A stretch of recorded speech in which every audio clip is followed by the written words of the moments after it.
Mohon maaf jikalau di antara Anda ahli syariah, ahli thariqah, menengah ke atas, mohon maaf sekali lagi, saya mohon maaf. Bukannya saya benci, enggak, hanya satu, saya supaya perilaku rohaniyah Anda itu betul-betul bermutu terhadap Allah, naiklah ke la ilaha illa anta, berarti hakikat. Ini kalau Rasulullah membahas itu sudah tidak iman lagi tapi ihsan. Kita manusia ada rohaninya, belum menyentuh ke rohani ini, belum.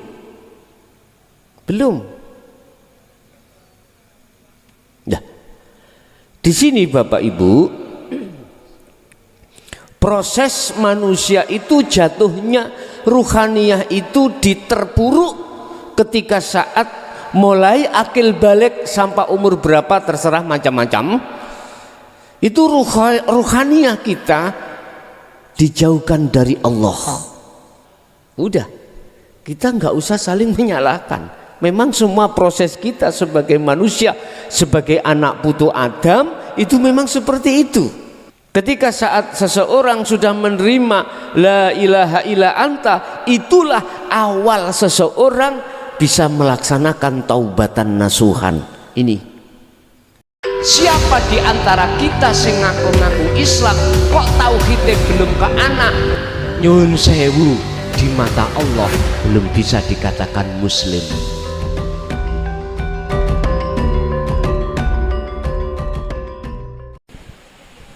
Bismillah. Assalamualaikum warahmatullahi wabarakatuh. Dalam suasana yang penuh dengan hidayah, bimbingan dari Allah, oleh sebab itu pada malam hari ini kita masuk pada satu materi yang paling penting untuk mendudukkan dan menempatkan semua wahyu-wahyu dari Allah, sehingga pada malam hari ini izinkanlah kami akan membahas inti dari semua wahyu yang diberikan Allah, yang semuanya itu semata-mata muaranya adalah untuk ruhaniyah kita takarrub, mendekatkan diri dan bertemu terhadap Allah. Oleh sebab itu materi pada malam hari ini adalah tentang masalah mata hati, matanya ruh. Sedangkan mata hati atau matanya ruh itu dalam kelompok manusia terbagi menjadi dua. Pertama adalah mata hati yang buta, yang sering kita sebut sebagai golongan ahli hijab. Dengan kebutaan mata hati tersebut, selama manusia baik di dunia maupun akhirat tidak akan pernah bisa kembali kepada Allah. Ruhaniyah tidak akan pernah bisa kembali kepada Allah. Dan apa yang menjadikan mata hati kita buta? Lawang asalnya tidak buta, sehingga disebut sebagai ahli hijab itu di situ. Satu jawabannya karena mata hati kita telah tertutup oleh al-mukawwanat. Apa al-mukawwanat? Al-aghyar. Bahasa kitab disebut al-aghyar, yaitu sesuatu yang menggiurkan rohani, sesuatu yang menjanjikan terhadap rohani akan kebahagiaan, akan ketenangan. Kalau bahasa Quran Allah katakan adalah hubbus syahawah.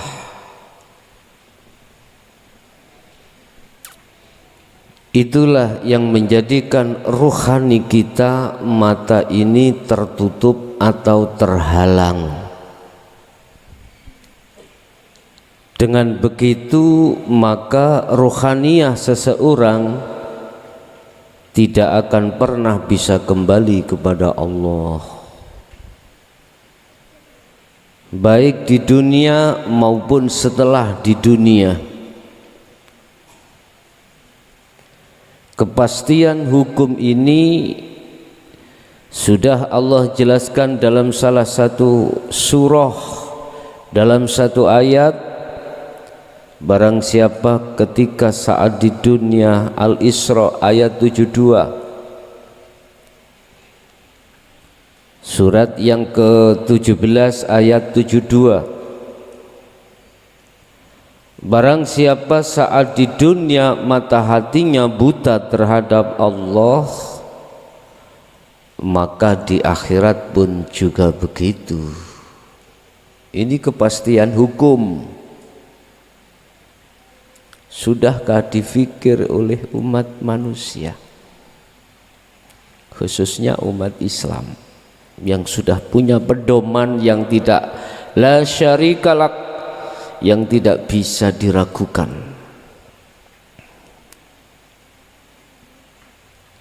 Mengapa kita umat manusia khususnya Islam lalai dengan hal ini?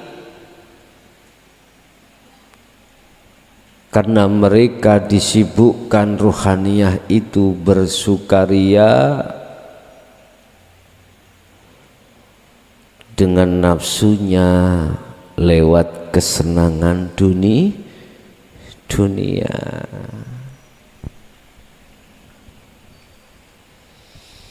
Sampai Allah berjanji terhadap hambanya siapapun tanpa mengenal nasab, keturunan, tidak, siapapun hamba, mangkana yarju liqa'a rabbi, mangkana yarju liqa' Allah. Al-Ankabut ayat 9. Allah sampai berjanji terhadap hambanya, barang siapa yang mempunyai satu keinginan untuk bertemu aku, kata Allah, pasti akan ku setting, pasti akan ku berikan waktu momen yang tertentu. Itu Allah janji sudah. Anda semua gak usah ragu, saya kok lama tidak wusul-wusul gimana, gak usah ragu. Sejak kapan kau khawatir terhadap Allah?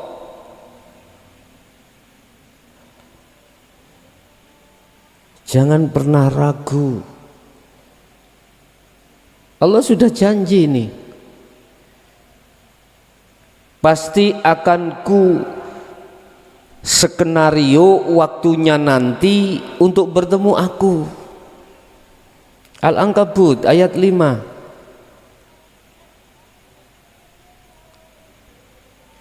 Ayat ini jangan Anda tafsirkan secara muhakamah.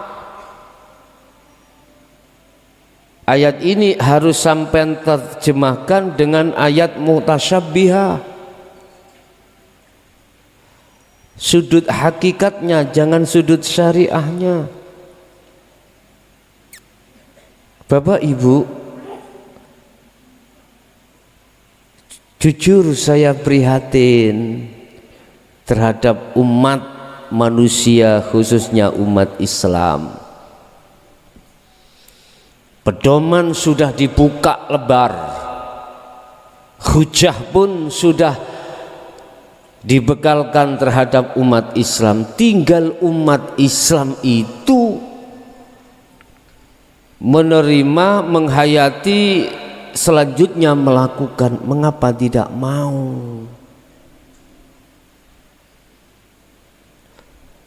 Hal itu memang Bapak Ibu banyak alasan-alasan tertentu mengapa umat Islam ruhaniyahnya itu tidak difikirkan, hanya memikirkan jasmaniyah.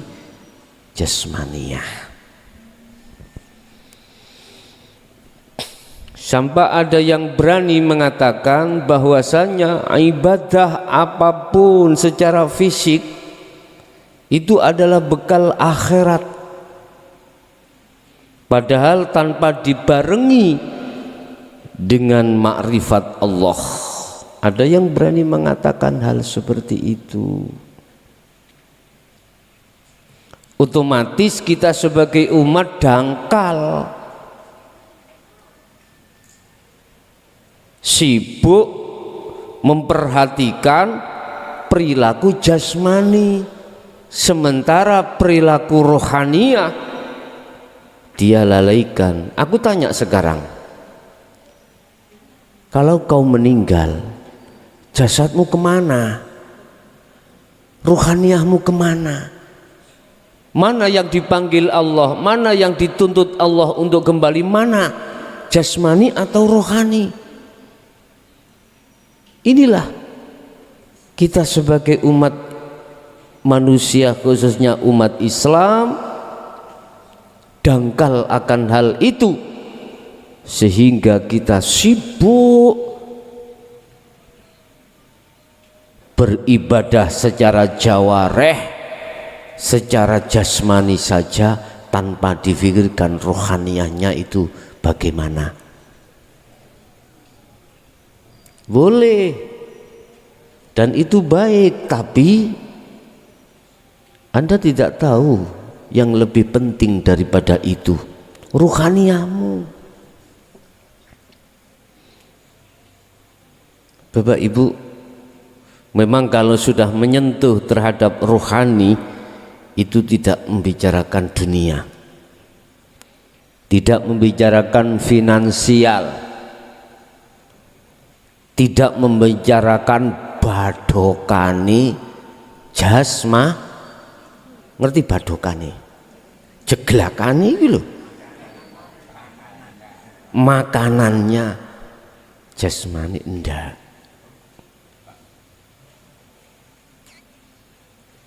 Lewat mimbar medsos ini saya tegaskan, lekaslah kau untuk berbenah diri ruhaniyahmu terhadap Allah sebelum Anda dipanggil oleh Allah dalam bentuk kematian. Kita memang dilalaikan oleh nafsu dalam diri kita tentang kematian, lalai. Padahal siapa yang bisa menjamin kalau besok kita masih ada di dunia? Gak ada yang bisa menjamin.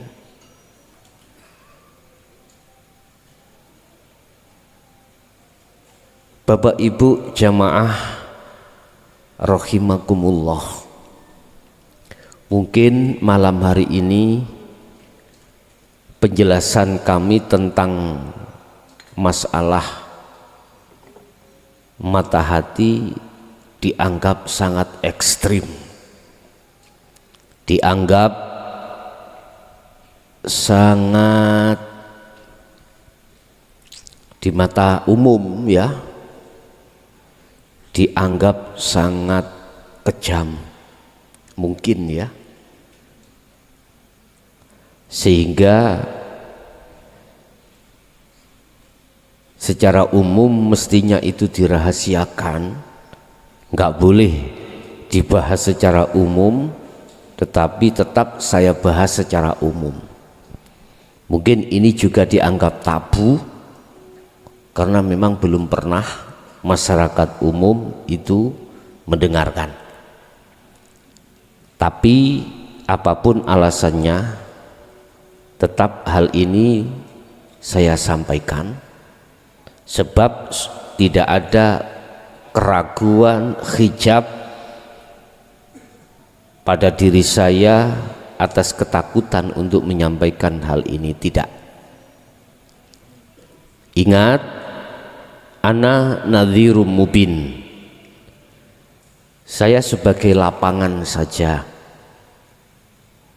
saya hanya sebagai lapangan Allah untuk menyampaikan. Sesungguhnya sumber semuanya itu datangnya dari Allah. Tidak ada rasa keraguan pada diri saya, walaupun dirasa ini sangat tabu. Pertama tadi, ruhaniyah manusia matanya buta. Yang kedua, ruhaniyah manusia kelompok yang kedua matanya tidak buta, yang asalnya buta. Ini nanti kita bahas, kita kupas tuntas. Urusan yang merasa tersinggung, mohon maaf saya juga. Entah Anda tersinggung dikarenakan kekayaan Anda, kealiman Anda, kebagusan ibadah jasmani Anda, terserah. Sekarang aku prei koreng. Tahu prei koreng? I know reckon you. Wah. Saged dilanjut ya. Tolong yang tidak suka, khususnya yang belum mengenal akan hal ini, mendengarkan atau merasa alim di dalam syariat dan thariqahmu, aku mohon maaf terlebih dulu. Sebelumnya saya minta maaf sebab tidak ada rasa benciku padamu menyinggung akan hal ini, enggak, sungguh tidak. Sehingga pada malam ini mengapa kopluk kudi blesekno lah, ndasku iku ukurane 5, kupluke ukurane 7. Nah, ngene iki ditafsiri nangane biasa itu, oh metune 5 7. Wis tutuk kuno. Biyen cah, saiki wis uga ngoten to. Wis. Qala musannifu rahimahullah. Mengapa manusia itu ruhaniyahnya sekarang sudah di posisi ahli syuhud, tidak buta? Asalnya itu tidak buta, kemudian buta, sebelum kembali kepada Allah tidak buta lagi. Itu golongan manusia yang sudah disebut sebagai Allah kekasih. Asalnya itu umpama kula duwe garwa si A, wis berhubung gak cocok minggat si A. Si A minggat, kemudian pengen bali maneh. Lho iku lho. Innalillahi wa inna ilaihi raji'un. Minangka seperti itu. Seperti itulah manusia itu. Pun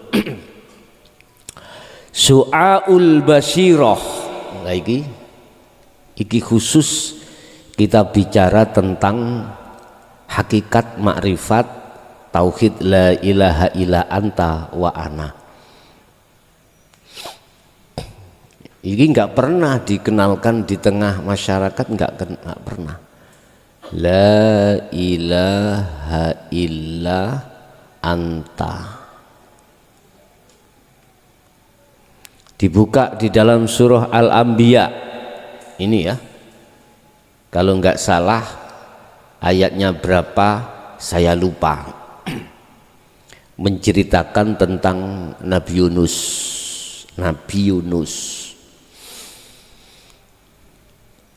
Tidak ada Tuhan yang wajib disembah kecuali Engkau.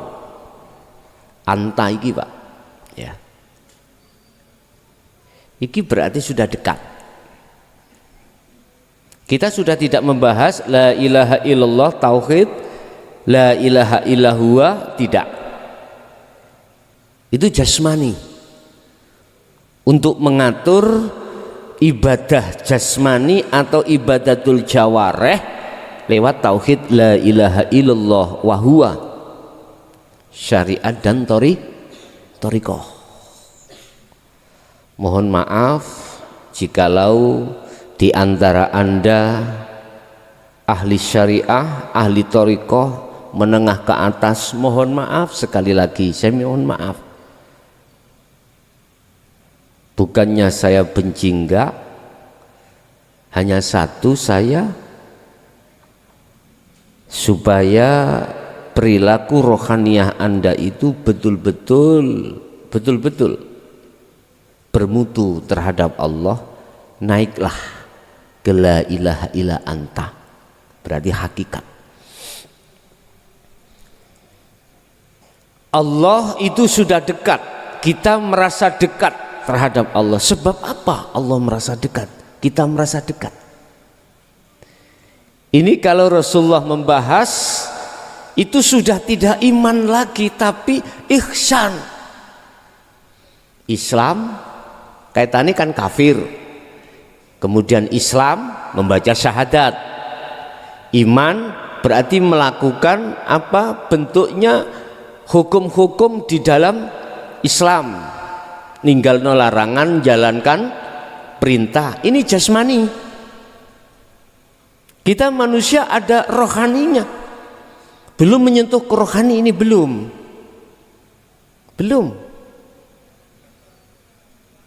Nah, di sini Bapak Ibu, proses manusia itu jatuhnya ruhaniyah itu diterpuruk ketika saat mulai akil balik sampai umur berapa terserah macam-macam, itu ruhaniyah kita dijauhkan dari Allah, jauh. Laksana Nabi Adam itu dijauhkan dari surga, berarti ke dunia dikarenakan melanggar aturan memakan buah huldi. Ruhaniyah kita juga makan buah huldi, yaitu hubus syahwah. Udah, kita nggak usah saling menyalahkan. Memang semua proses kita sebagai manusia, sebagai anak putu Adam itu memang seperti itu. Makanya dalam surat Al-Hijr ayat 39 sampai 42, iblis itu berkata, ya Allah, ya Tuhanku, oke, saya kau cap sebagai makhluk yang ingkar terhadapmu, saya terima. Tapi tolong izinkanlah saya untuk menjerumuskan Adam dan anak putu Adam. Illa ibadaka, kecuali yang tidak kami bisa jerumuskan ya Tuhanku, innahumul mukhlasin, mereka yang sudah masuk di dalam apa materi pada malam hari ini nanti. Bapak Ibu hadirin jamaah rahimakumullah, memang di dalam surah Al-Isra yang menerangkan tentang la ilaha illa anta secara terang-terangan tidak memunculkan namanya zikir sirul asror. Tidak. Tetapi kalau Anda mau sedikit saja menoleh, lihatlah al-haq, kebenaran, yaitu Al-Quranul Qadim. Di situ akan tertuang zikir tanpa lafaz, zikir tanpa ngucap, tanpa asma.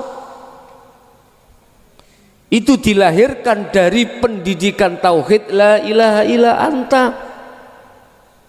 Subhanaka inni kuntu minadz zalimin. Jadi di sini Mas, kita sudah merasa bersalah pada Allah, merasa berdolim. Nah, ini munculnya buah dari nafsu lawamah dalam diri kita. Sudah kebaikan ini awal terbentuknya satu taubatan nasuhan itu di sini Pak. Ketika saat seseorang sudah menerima la ilaha illa anta, itulah awal seseorang bisa melaksanakan taubatan nasuhan ini. Kalau belum lungguh di situ, nggak akan disebut taubatan nasuhan, Pak.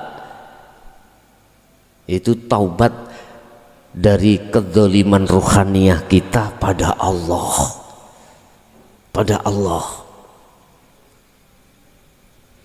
Inilah cara untuk membangun ruhaniyah kita kepada Allah untuk mendekat dan bisa kembali dan bertemu Allah.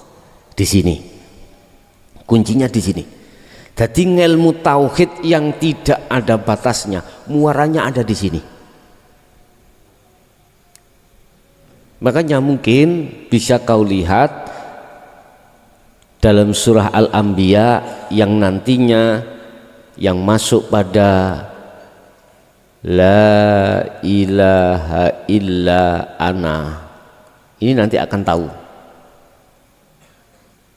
apa inti kunci dari semua wahyu, ada di situ.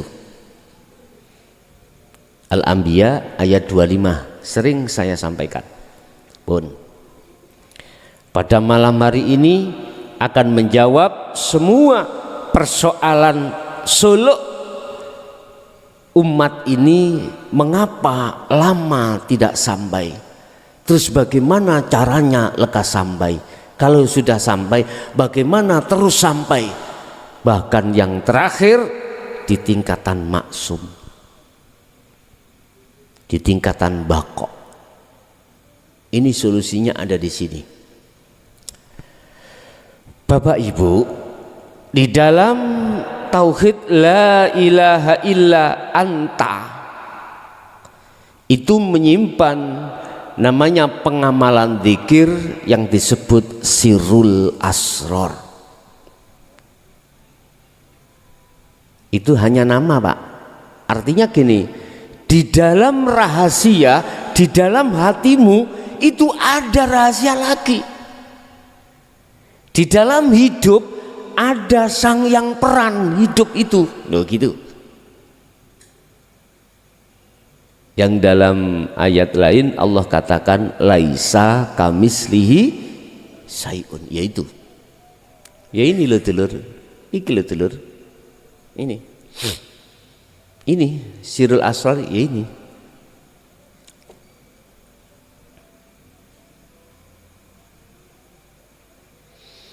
Bapak Ibu, ketika manusia itu sudah ruhaniyahnya, hatinya bisa menerima ajaran hakikat, itulah awal dia sebagai calon kekasih Allah.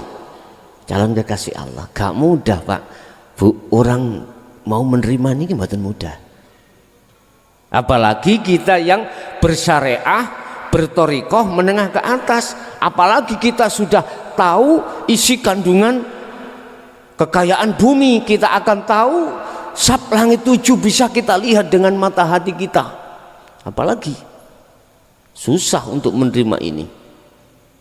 Dalam bahasa syariat Justru mereka yang susah dan kesulitan untuk tidak mau menerima ajaran hakikat makrifat adalah golongan kita. Pinter maca Quran, bahkan hafid, hafidoh, suarane penak, ya. Dia ahli kitab, kitab apapun ahli.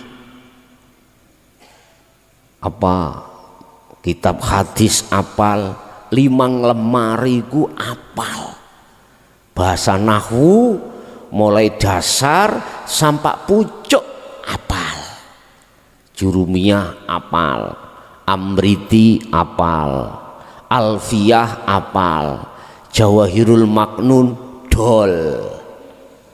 Wis hujah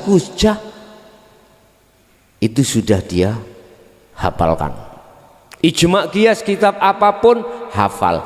Lebih-lebih mereka yang seperti ini susah ruhaniyahnya itu untuk bisa menerima. Karena apa? Tahu? Kembali kepada keterangan kapan itu tentang masalah pelepasan sifat basaria. Gak mudah, Pak. Paling abot mereka itu, beliau-beliau itu. Untuk melepaskan sifat keakuannya hamba yang alim, yang kaya, yang mulia, susah. Loh, enggak susah. Susah. Wangel, susah itu namanya angel. Sulit, ya. Inilah yang dimaksud Allah dalam satu ayat, fi qulubihim maradun fazadahumullahu marado. Tutupnya hati itu tambah tebal. Awangel, Pak. Semakin tebal tutupnya hati, maka semakin gelap dirasa. Makanya susah. Nyun sewu, karomah punya, akhirnya mati pun jasadnya enggak hancur. Jangankan jasadnya, ulesnya, kainnya masih utuh. Kebanyakan orang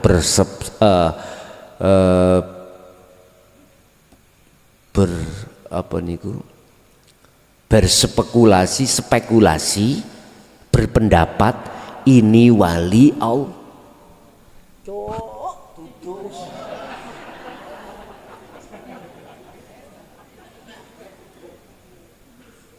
Tengere kekasih Allah tidak seperti itu.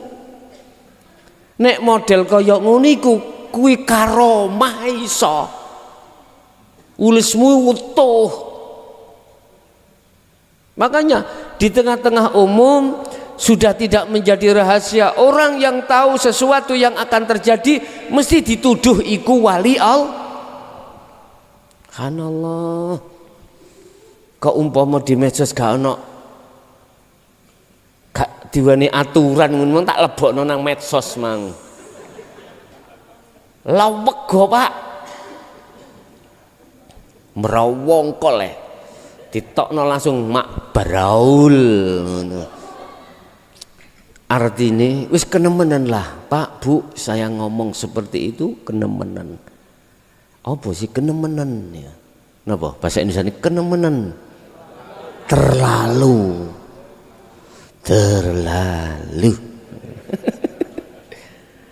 sama. Allah akan menghancurkan pada satu kaum kalau kaumnya itu sudah terlalu. Ini pasti sejarah para rasul dulu seperti itu. Kalau sudah terlalu udah dihancurkan. Jo enak-enak sing ngono Sidarjo amblek iku mari ngono. Ayo sapa Sidarjo iku hidup lapindo iku. Penurunan tanah sudah ada. Hati-hati kuwi ya. Hati-hati amblek ya mak belang. Enak Gus mati bareng. Narape iku iso turun-turunan. Bon. Bapak Ibu, apa sebabnya ketika kita ngalami berpuluh tahun mata hati kita buta, sekarang sudah tidak buta. Kronologinya bagaimana? Dan itu pun tidak mudah kita bisa mencapai pada posisi fitrah kembali. Monggo kita bahas di dalam kitab Hikam pasal berapa itu, Pak? 445 tentang basiroh atau mata hati. Su'aul basirati utawi cahya sinar iman, cahaya sinare ati iku yushiduka, bisa meruhake, bisa memperlihatkan terhadapmu ka ing sira kurbahu ing idee Allah mingka saking ira. Cahaya hatimu itu bisa memperlihatkanmu terhadap Allah itu dekat. La ilaha illa anta, di depan berarti Allah dekat. Kita dalam hati merasa bahwasanya Allah dekat itu karena syu'aul basirah, nur cahaya ruhaniyahmu itu. Lah, nur cahaya ini akan didatangkan Allah di dalam hatimu karena Anda pertama sadar diri selama ini kita zalim terhadap Allah. Otomatis sadar diri bahwasanya kita zalim ruhaniyah kita terhadap Allah, otomatis Anda menerima ajaran hakikat ini. Yang keluar dari tauhid la ilaha illa anta ini, Pak. Kita kan biasanya mulai kecil diajarkan tauhid, keluarnya ilmu la ilaha illallah dan huwa Allah. Wah, sik ngelu iki Allah sing ndi wong sik jeneng masih nama. Huwa, oh di sana. Wis dia itu kan jauh, Pak ya. Dia. Makanya kita sering mengatakan apa jare katanya yang mengecat Lombok ini. Tangannya mesti nduding ke atas, gak mungkin nduding ke bawah. Gak mungkin. Karena Allah kita anggap jauh. Kita anggap jauh. Dengan cahaya basirahmu itu, maka ruhaniyahmu itu akan merasa Allah amat dekat. Inilah yang dimaksud Rasulullah, anta'budallaha ka'annaka tarah. Iman yang ihsan di muraqabah, iman yang sudah ihsan di muraqabah, bukan di musyahadah, belum. Di muraqabah sudah menganggap di dalam hatimu ada rasa, ada iman kalau Allah itu dekat. Karena apa? Didonongno, didodingno, dijelasno kelawan ilmu. Allah itu di depanmu ini loh, ambek di dalammu itu hidup itu loh. Karena itu dibuka niki. Nek biyen kan tidak seperti ini. Kalau dulu, kalau kau sudah tahu galihnya kangkung, kau akan tahu Allah. Lah gitu dah. Wis nang sawah muteki kangkung. Berkata kau kalau sudah tahu teracaknya kuntul mibur atau burung yang terbang, kau dikatakan sudah ketemu Allah. Jadi menghadap ke atas, ada kuntul mibra nelek. Iki bae. Saya teringat Pak, ketika saat orang tua saya itu mengatakan tentang susuani angin. Menurut saya sih nggak salah, tapi beliau mengatakan itu salah. Saya sejak kecil itu Pak Bu ya, mohon maaf, saya di samping orang nggak punya apa-apa, nggak punya, penggawaian saya adalah buruh angon. Tahu buruh angon? Jadi saya ngarit mulai kecil itu, ngarit. Nah, biasa ketika kemarau itu kita susah mencari rumput, ya. Ya dah. Seingat saya itu petani sini dulu kalau kemarau itu yang ditanam itu wijen. Tahu wijen ya? Yang buat onde-onde itu loh ya. Itu.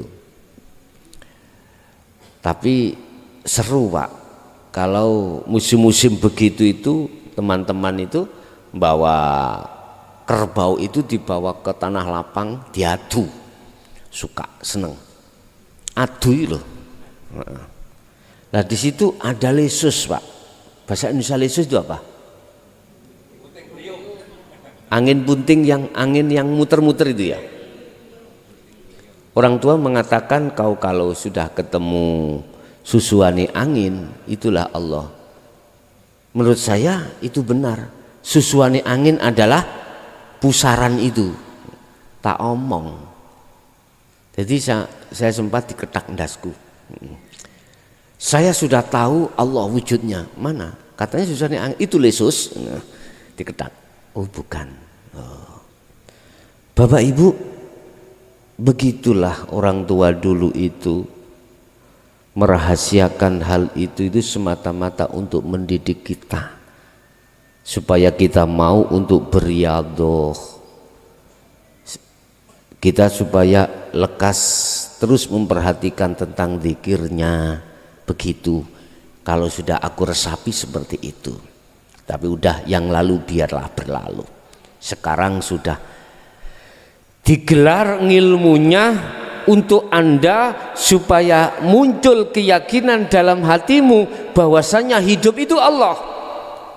Manakala hatimu sudah bisa menerima, yakin kalau hidup baik di dalam maupun di luar dirimu itu Allah, itulah namanya hatimu sudah su'aul basyirohnya sudah menyala. Menyala. Sebagian ulama mengatakan berangkatnya di hati itu karena akal, iman itu. Mengapa mengatakan iman? Lewat ilmu, logika diterima. Tapi mohon maaf, kalau tidak tembus di dalam hatimu, tidak akan pernah muncul su'aul basirohnya, enggak pernah. Sehingga apa pada malam hari ini tolong untuk diterima dengan hatimu lewat iman, jangan di akal, ya. Sinarnya hatimu itu dikatakan muncul yang disebut su'aul basiroh, iman. Iman yang mengimani bahwasanya hidup baik di dalam maupun di luar dirimu itu adalah Allah wujudnya. Dah, iki digegem.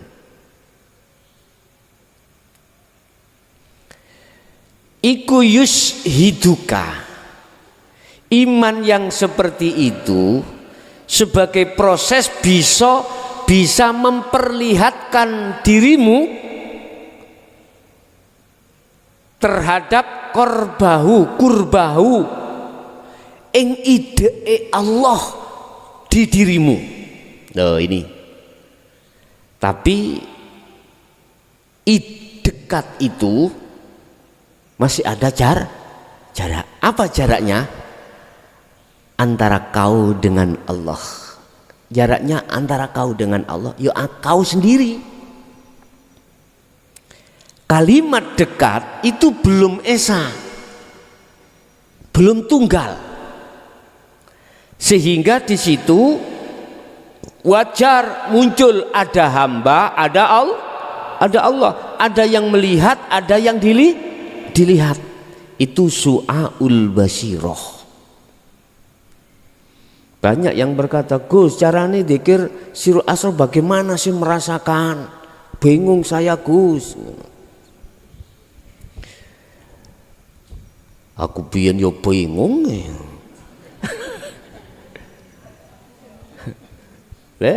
Makanya tadi hanya kali ini saya berstatus untuk jamaah, tidak bisa sampai ke pondok, bisa diikuti lewat di rumah, di YouTube live langsung, karena ini sangat amatlah penting bagi Anda.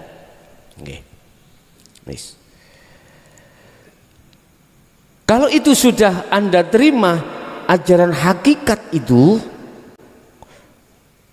ilmunya itu akan memberikan petunjuk terhadap kita bahwasanya hidup inilah wujudnya Allah di depanmu dan di luarmu. Hujahnya mana? Dasarnya mana? Dalilnya mana? Kemalan Pak orang yang tanya dalil, ya tak? Buka di dalam surat Al-Hadid ayat 3. Sudah dikatakan bahwasanya dia hidup, bahasanya huwa. Huwa itu maknanya adalah hidup. Boleh diartikan huwa itu Allah. Awwal wal akhir. Dia di awal juga di akhir. Artinya awal segala persoalan sikon apapun, masalah apapun, dan akhir itu hanya Allah yang berperan. Hidup itu wadzahiru wal batin, termasuk di dalam dan di luar dirimu, di dalam dan di luar dirimu, semuanya. Ini masih muncul nama loh Pak, nama awal, nama akhir, nama zahir, nama batin. Kalau melihat ini seakan-akan Allah butuh tempat, padahal Allah gak butuh tempat. Oleh karena ini pembahasan kita proses, maka seakan-akan Allah itu butuh tempat. Padahal Allah tidak bertempat. Mengapa tidak bertempat? Karena selain Allah sudah tidak ada. Mana tempat? Gak ada. Zahir gak ada, batin gak ada nantinya. Kalau sudah sampai hakul basirah. Ini kita masih bahas su'aul basirah.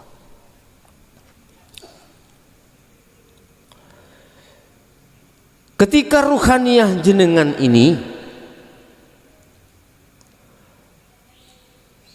menjadikan su'aul basirah sebagai modal awal untuk bertemu Allah, apa langkah selanjutnya yang dilakukan? Si salik itu harus berzikir ngencepno iman iku mau.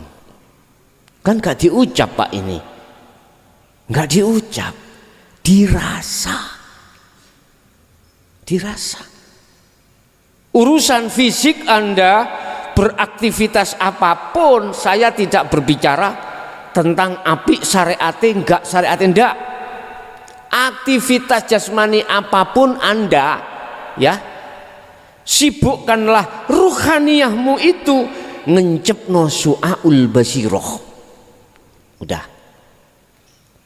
Semakin kau terus menerus menancapkan su'aul basirah, maka semakin kuat imanmu itu. Sebab di dalam su'aul basirah fungsinya ganda. Pertama, membunuh, menghilangkan iman ruhaniyahmu yang asalnya terhadap selain Allah. Ini dihanguskan supaya hanya imanmu itu hanya pada Allah, hidup itu yang segala-galanya. Tadinya kita beriman bahwasanya yang ngaji itu adalah Mr. Bell. Kenal Mr. Bell? Klakson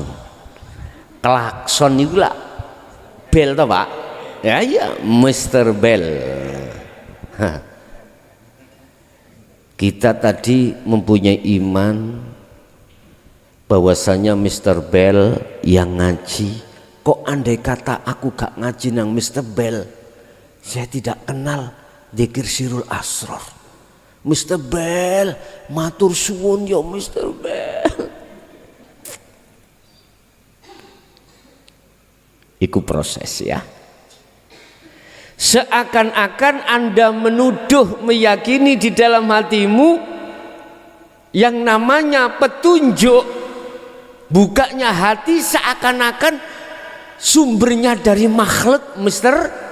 Bell. Karena apa Anda seperti itu? Pakai logika.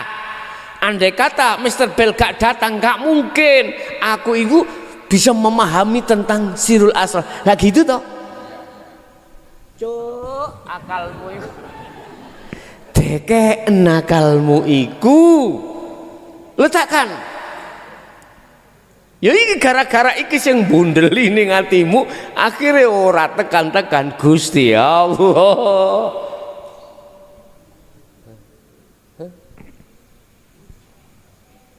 Mohon maaf. Oke lah, itu proses, tak maklumi. Karena kau masih memakai akal.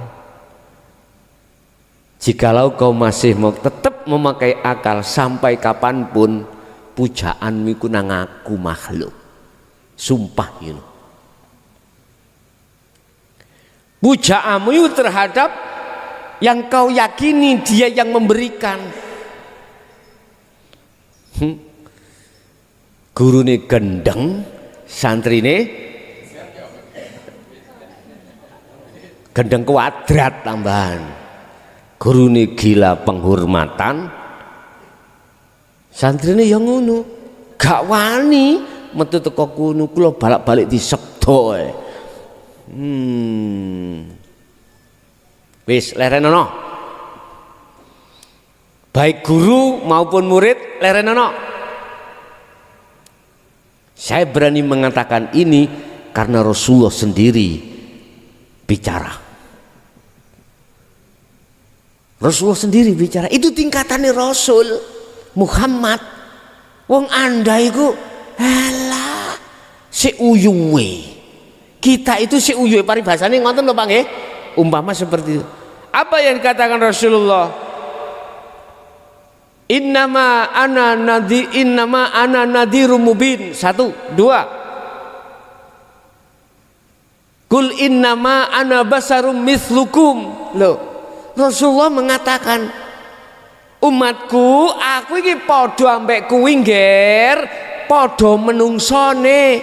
Saya ini sama dengan kau, sesama makhluk manusia.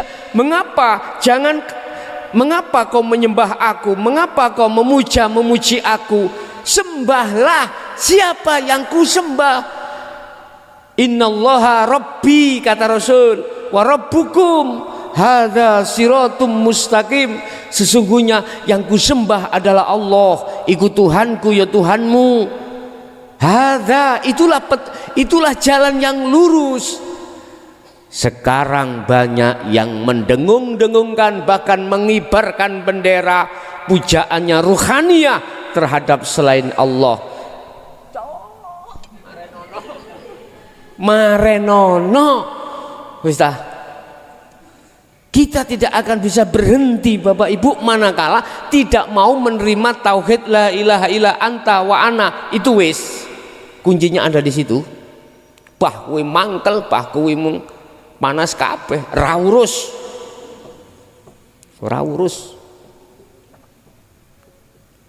Metu rekaman iku mangkono. Enggak ah. Hah? Ya wis ngono.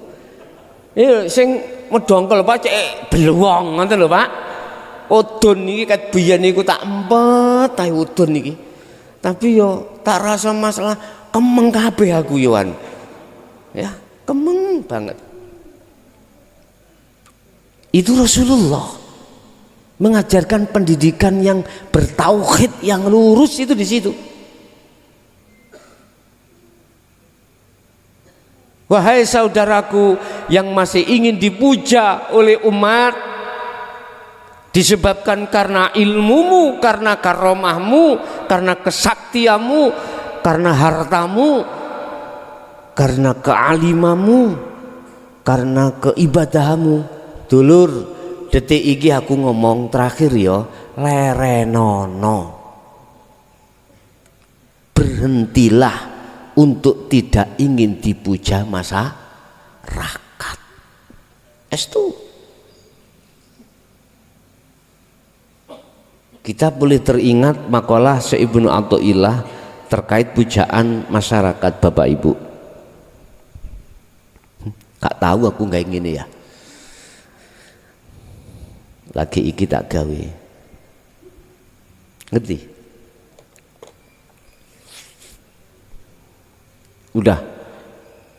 Udah sampai di sini kita berdebat tentang khilaf hukum syariat, berhentilah. Udah, sibukkan untuk membangun rohaniyahmu terhadap Allah. Sibukkan. Terimalah ajaran Rasulullah ini yang membimbing rohaniyah kita untuk bisa mengesahkan Allah dengan sempurna. Udah,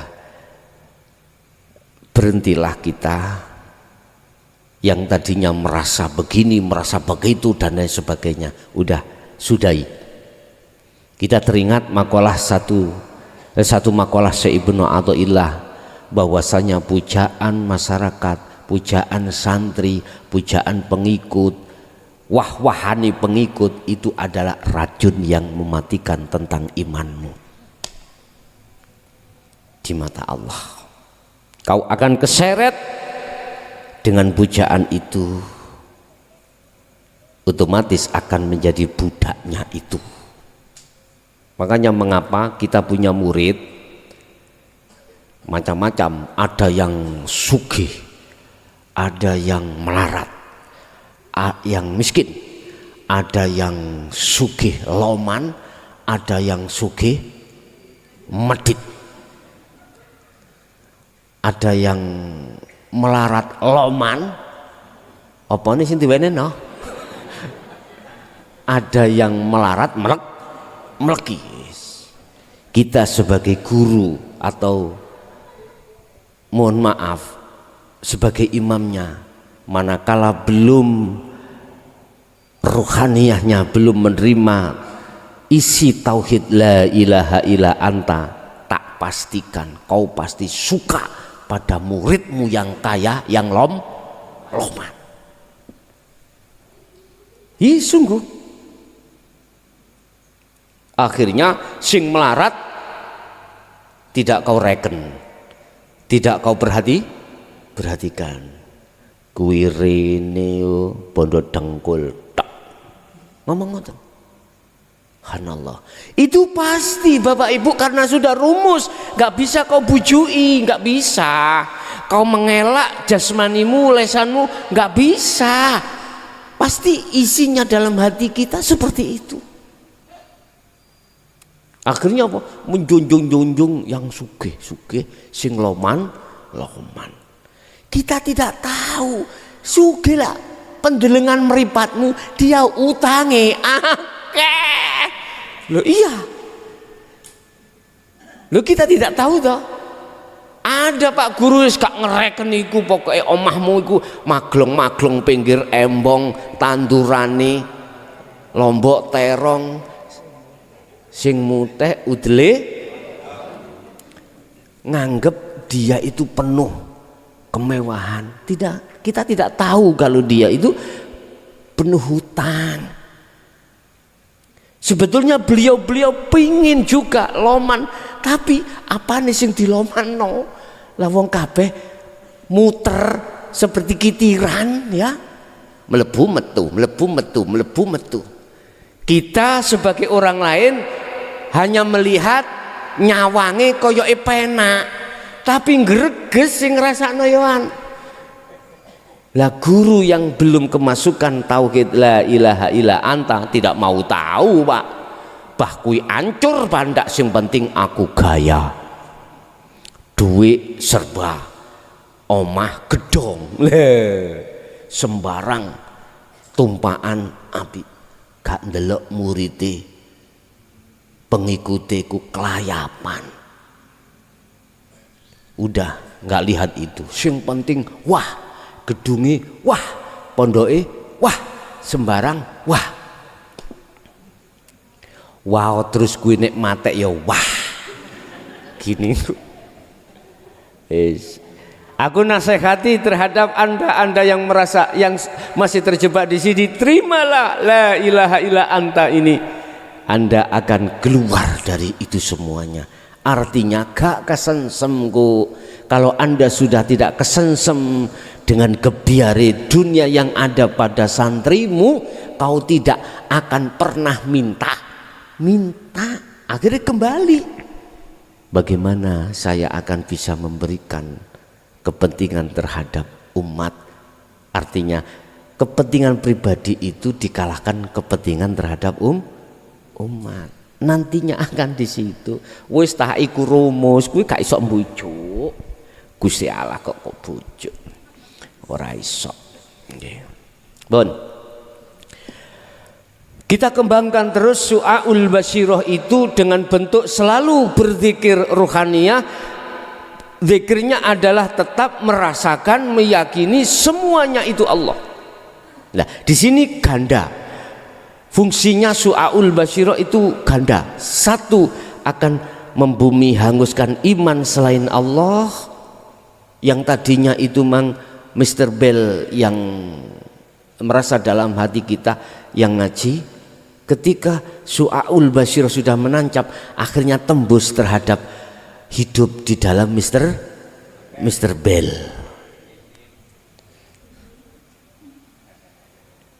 Asli nih Mr. Bell ngomong cocote iku padha memang tintin iku mang lho ya.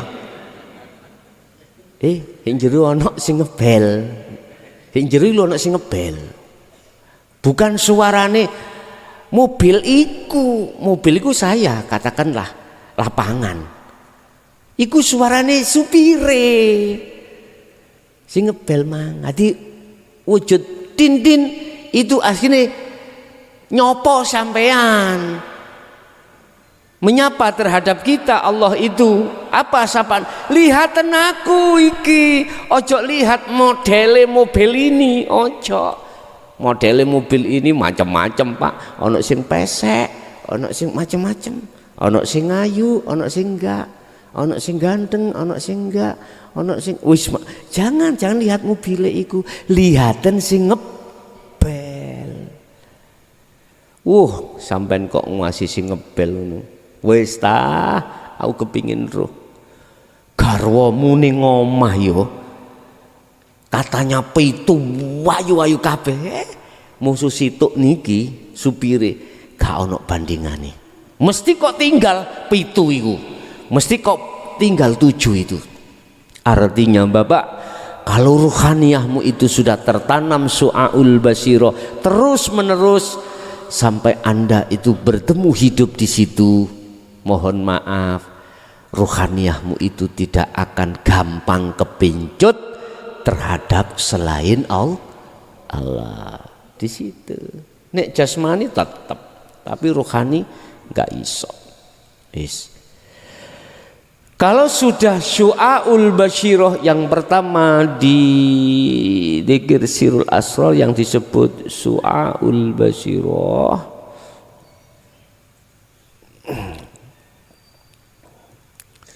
lanjut yang kedua nanti Anda akan masuk terhadap Ainul Basyirah.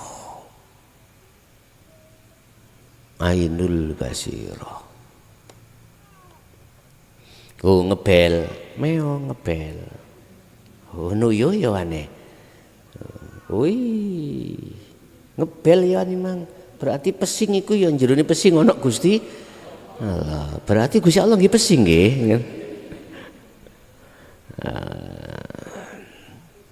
Coba kalau kita melihat kucingnya, saduklah kita. Nggih. Bojo kakean cocot. Dikasih uang 10.000, 20.000, bahkan 100.000, sik panggah, sik pancet ngomong kurang sepak. Tapi sampean ya kalau melihat Allahnya nggak mungkin nyepak, dilus-lus. Yang kok bengi ae arek cek turu dhisik. Bon. Apa ainul basyirah wa ainul basyirati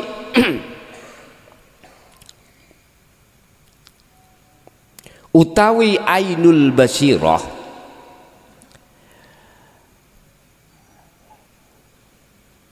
iku yushhiduka adamaka,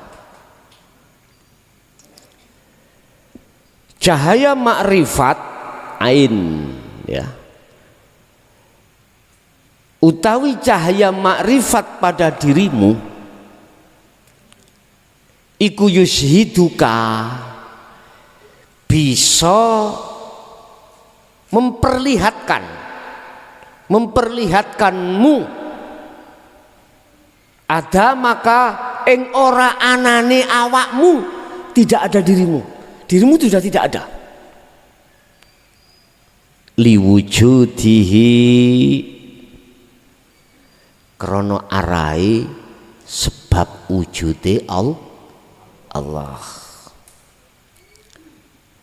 Mata hati itu sendiri dapat memperlihatkan kepadamu atas ketiadaanmu karena wujudnya Allah. Liwujudihi krono arai wujude Allah. Gini ini maksudnya. Dengan su'aul basyirah terus kau lakukan yang tidak mengenal waktu setiap napas. Di situ nanti ada momen waktu tertentu yang dijanjikan Allah tadi loh dalam surah Al-Ankabut ayat 5.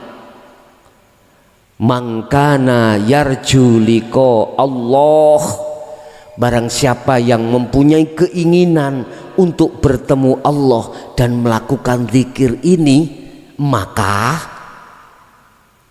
Allah akan menempatkan waktu pasti terjadi pertemuan itu. Kapan itu? Kalau muncul, kalau ruhaniyahmu sudah ditarik ke ainul basyirah. Apa ainul basyirah? Bertemu dengan cahaya makrifat itu yang didatangkan Allah di dalam hatimu. Oleh karena kau terus berzikir, maka disitulah akan memperlihatkan bahwasanya dirimu roh makhluk itu tiada. Pada hakikatnya tidak ada. Berarti keakuanku yang tadi alim lepas, sudah tidak ada. Keakuanku tadi yang memberikan tausiah adalah Mr. Bell, udah tidak ada. Karena apa? Nyatanya Allah hidup itu. Terus ditanya, siapa sing ngaji? Allah. Itulah hakul basirah. Bisa. Itu dalam dirimu. Tapi bukan berarti ini berlaku pada orang lain yang belum sampai di situ. Nggak bisa Bapak Ibu. Orang yang buta tidak akan pernah mengatakan itu Allah datangnya. Datangnya semua apa? Petunjuk itu datangnya dari Allah. Tidak. Dia pasti akan mengatakan datangnya itu dari Mr. Bell. Masih kan brol Pak guys. Ya. Ya Allah. Kemeng rasanya hatiku nek gak ditokno iku kemaweng. Itu laksana udun. Bahasa Indonesia ini penyakit udun apa Pak? Bisul lah. Itu kalau nggak keluar rasanya adalah kemeng kabeh. Cenut-cenut semuanya. Tapi ya sakit nek dipina ya. Sakit. Terasa sakit kau rasa. Is gak apa-apa. Biarlah itu sakit dirasa. Tetap itu harus dilakukan. Terus detik-detik nyatane wujude Allah urip itu dalam pandangan mata hati jenengan, itu setelah hijab keakuan kita makhluk roh itu dihilangkan Allah. Itu akan hilang, sebabnya persoalannya tetap jenengan itu berzikir di su'aul basyirah tiap napas ini. Akhirnya dilepas Allah. Jadi wujud ganda su'aul basyirah yang pertama menghilangkan hijab selain Allah tadi, akhirnya yang kedua nyata no nyatane Allah iku.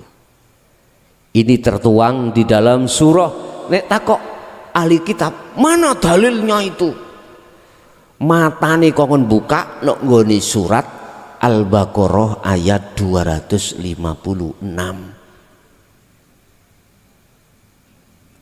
Wa may yakfur bit-taghut wa yu'min billah, barang siapa melepaskan taghut dalam rohaniatnya, wa yu'min billah, pasti akan makrifat Allah. Ini lah taghut yang ku maksud bisa menjadi berbentuk aku merasa alim tadi loh, aku merasa sugih, aku merasa bisa, aku merasa merawantak nang timur tengah kono. Wis iki lepas semuanya, wa yu'min billah, kau pasti akan bertemu Allah. Cara iman yang menyirikkan, mensyirikkan terhadap Allah itu hilang, baru imannya hanya Allah. Hati melihat burung mabur Allah, hati ya melihat apapun tembus langsung Allah. Membaca zikir jahri la ilaha illallah, ruhaniyah tembus terhadap wujudnya Allah. Hati membaca zikir Allahu Allah, tembus rohaniyahnya terhadap hidup itu. Inilah maksud ainul basirah. Jadi cahaya makrifat, cahaya hati itu akan bisa menunjukkan terhadap dirimu, sesungguhnya dirimu itu li'adamika, atau bahasa ini adamaka, ketidakadanya dirimu itu nyata. Sebab apa? Liwujudihi, karena datang wujudnya Allah. Itulah yang kumaksud, kegelapan akan hilang manakala cahaya itu datang. Setelah datang, nyatalah apa yang kau lihat tadi. Tadinya itu gelap, Pak. Aku nggak bisa melihat jajan apa ini, Pak. Nggak bisa melihat ini, wujudnya nggak bisa ini. Bagaimana aku makan? Nggak bisa, wong nggak kelihatan. Karena gelap. Kok aneh sih, Rek? Ketika lampunya sudah menyala, kegelapan itu hilang, maka nyatalah jajan ini boleh dimakan. Monggo sing kersa. Amen ning kono iso ngopi, aku nyocot terusnya. Udah. Yang terakhir, wa haqqul basyirati, utawi nyatane Allah. Iku wis nyata. Iku yushiduka, bisa menunjukkan terhadap dirimu, menunjukkan dirimu wujudahu, ing wujude Allah, la ada maka ora anani ira manungsa, wala wujudaka, lan ora wujud ira. Artinya apa? Ketika saat sudah sampai ke ainul basyirah, secara otomatis hakul basyirah itu menyertai jenengan. Nyatanya Allah, hakikatnya Allah, nyatanya Allah, atau adanya Allah itu, mohon maaf, akan memberikan kekuatan penuh terhadap imanmu yang tidak bisa diubah. atas wujudnya Allah itu. La wujudaka, la adamaka. Jadi wujud Anda, ketidakadaan Anda itu nyata. Jadi sudah wajar Syekh Al-Halat mengatakan aku iki Allah, wajar sudah. Karena selain Allah dalam diri Al-Halat, termasuk Al-Halatnya atau makhluk lainnya itu ing monggo Al-Halat itu sudah tidak ada. Bisa. Makanya kemarin-kemarin itu saya katakan su'aul basiro itu rasa, ainul basiro itu kau sudah bertemu, hakul basiro itu sudah imanmu menyatakan hanya Allah yang ada. Kalau sudah sampai di situ, otomatis Allah akan meletakkan statusmu, inna akramakum indallahi atqakum. Akhirnya muncullah pendidikan tauhid, itulah yang disebut la ilaha illa ana. Muncul dzikir fana'ud dzikri. Jelas. Untuk sampai ke la ilaha illa ana, prosesnya dari la ilaha illa anta. Ini Bapak Ibu, proses kronologi rohaniyah, membangun rohaniyah lewat cahaya yang harus ditaruh di dalam hati panjenengan kali kula. Sekali lagi, bukannya saya tidak percaya atas semua makalah atau fatwa di dalam ibadah bangsa jasmani, enggak, bukannya saya tidak percaya. Yang di situ mengatakan bahwasanya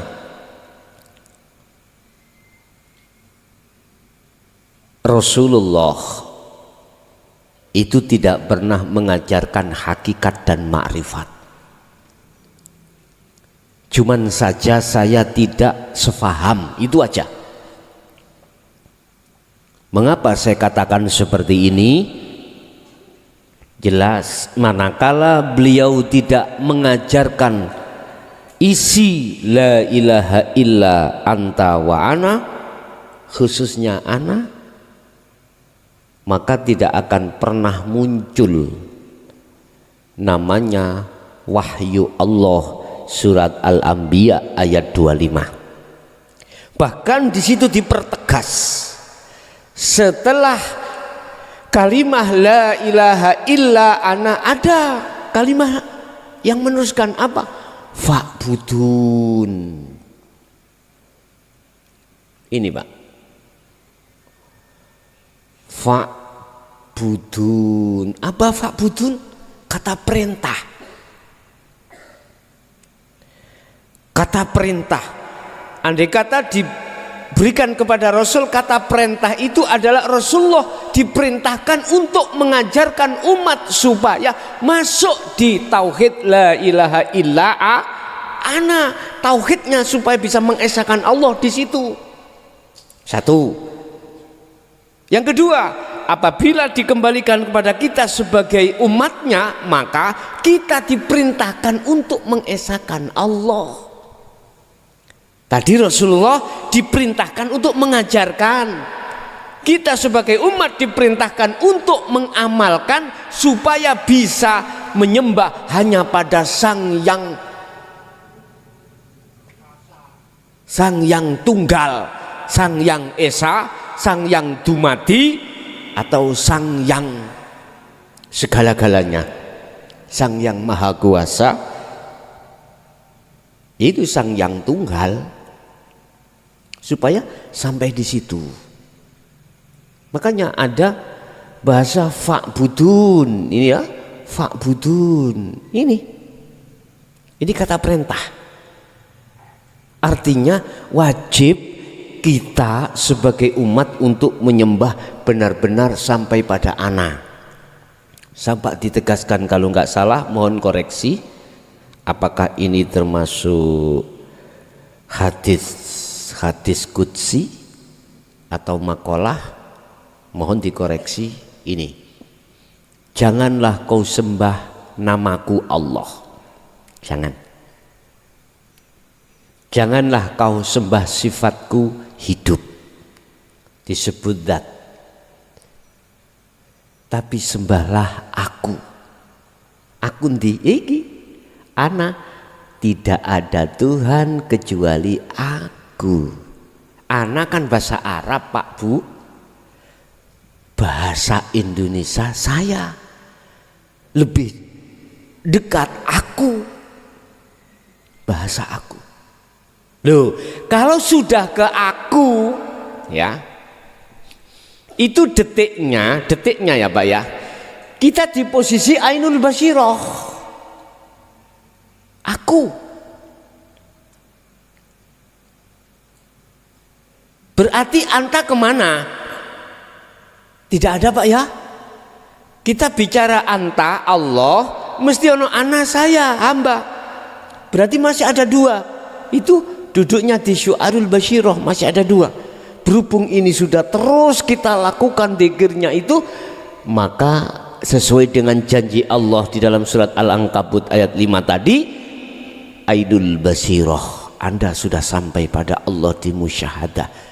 Ketika saat di situ hancurlah Anda, merasa diri Anda dalam hatimu itu sudah tidak ada, tinggal aku Allah. Itulah yang disebut makrifat.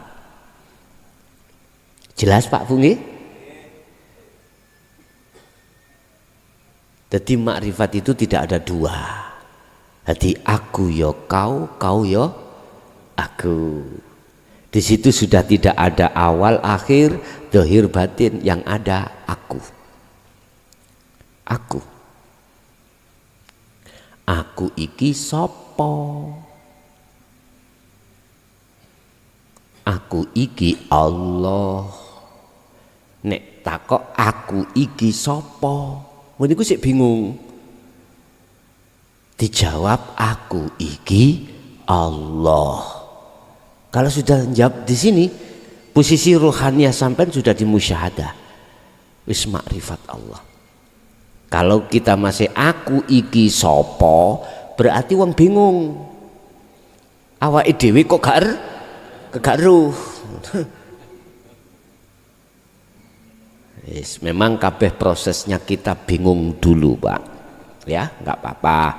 Cuman teruskan itu, biar kita sampailah pada yang dimaksud Rasulullah, illa ana. Bapak Ibu hadirin jamaah rahimakumullah, itulah tentang masalah tauhid la ilaha illa anta sebagai inti untuk menuju la ilaha illa ana. Zikirnya sudah kami kupas untuk membangun rohaniyah Anda bisa sampai kembali kepada Allah. Urusan Anda yang belum bisa menerima, saya juga mohon maaf karena saya hanya sebatas menyampaikan aja, urusannya itu apa kata Allah itu nanti. Oke, itulah Bapak Ibu hadirin jamaah apa yang bisa kami sampaikan pada kesempatan malam hari ini.